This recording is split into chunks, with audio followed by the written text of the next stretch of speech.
Officer Jessica. Oh, that you spoke to on the when I came in today. Mike runs out and he's just like, "Dude, we got something. We got a live one." So talk about that, dude. So I come in and David's on the phone with Officer Jessica. Take it away. Oh, Officer Jessica. Yeah. So she's I can't say it, dude. Why? 12 years old, living in India. No, she didn't even sound like she was 12. She sounded like she was 30. It was terrible. Anyway, it was Social Security Administration called me and said that I have an outstanding federal warrant in the state of Texas for drug trafficking. For drug trafficking and money laundering. Right? Very vague, very terms. Yeah. And why don't they do? Because they can associate your social security number with that type. Why of don't crime. they do any research at all before they call? They don't people have any. in America? They don't have the resources to. How many? And I'm like thinking, like, how many fucking people fall for this shit? Yeah, like, right.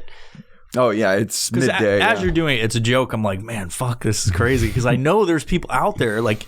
That whole call center, dude, just giving away their shit. Everybody in the background just probably getting information. Here's my social and my date of birth. So yeah, you do this all the time. So right? what happened? She's stringing me along. What? Start with the beginning. Like what happened? So she called. They just called. Who called? The Social Security Administration. Okay, but who really was it, David? It was an Indian girl who was 12 years old. She was not 12. Why do you keep saying she's 12? She was. That was a kid. No, I'm convinced no that was a kid. That was a kid. What, you think she was of age pulling a scam? Absolutely. With a fucking whip by somebody like. Yeah, probably. I think it's no different than fucking Microsoft calling you. She probably gets the paid. Same work center. She has a call center and she probably gets paid for that job. Okay, so you think they're running legitimate and illegitimate businesses out of it's probably illegitimate, but it's probably a call center where they just have one dude that's like, all right, you 30 ladies and 6 dudes, call this list of numbers or just dial randomly to America and we'll see how many people we can get. Was that like a local number? Where was the number out of? It's based out of Texas. Yeah, it was like Lutenbach, Texas or something. So Lubbock, Texas. Lubbock, Texas. Yeah. Lutenbach. I was thinking of the Waylon Jennings song. Now I'm gonna say this before you start talking about anything specific. Is don't say anything specific. Okay. So damn it, they called me and I picked up my phone. And she claims I have an outstanding warrant in a certain municipality. Generic is good. Yeah. And then I proceeded to freak out on the phone and tell her I'm going through a divorce and this is terrible and oh my God, my life is going to shit right now. Help me resolve this warrant. Help me. Okay, Mr. Simmons, you need to listen to me right now. And then I always like when they get fucking firm with you. Get like feisty. Yeah, they go, listen to me right now. And then What'd she say? Because you were like interrupting her. She's like, as I say this next part, you will not interrupt me. You will let me speak.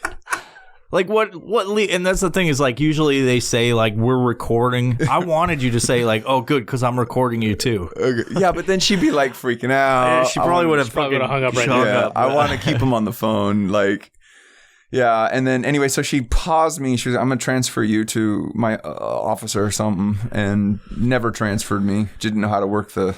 I think they were probably in the background trying to figure out what they were trying to do next because I wasn't just sitting there going, "Here's my credit card."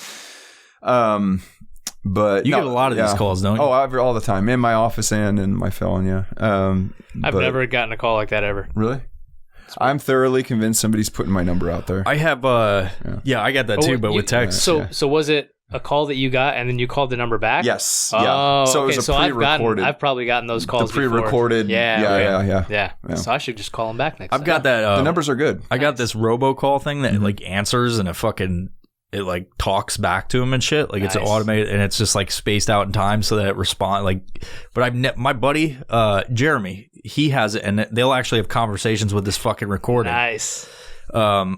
But like it's never worked. So like you pay like $1 or something a month and it's just like collects all these calls and saves them and then you can listen to them for like a funny thing. But it's never worked. They usually hang up. They usually go, hello. And they're like, oh, hold on. I got to take the fucking spaghetti off the stove. Like just stuff like that. And then they're like, oh God. And then they close it. So yeah, I get the text messages that I keep sending. Ernest? You. Yeah. I've gotten a few calls about it. Goddamn Ernest. Fucking Ernest. Such a gay name. Why Ernest? Hey Vern. Yeah. Vern. Oh, I remember that. Remember classic Ernest? Mm-hmm.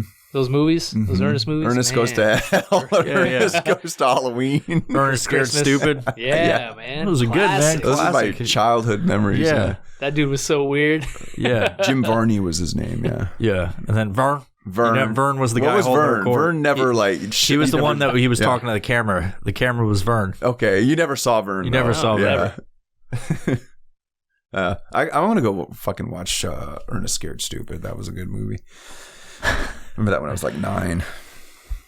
Fighting a monster or some shit, right? I don't know. A trash demon or something. Trash demon.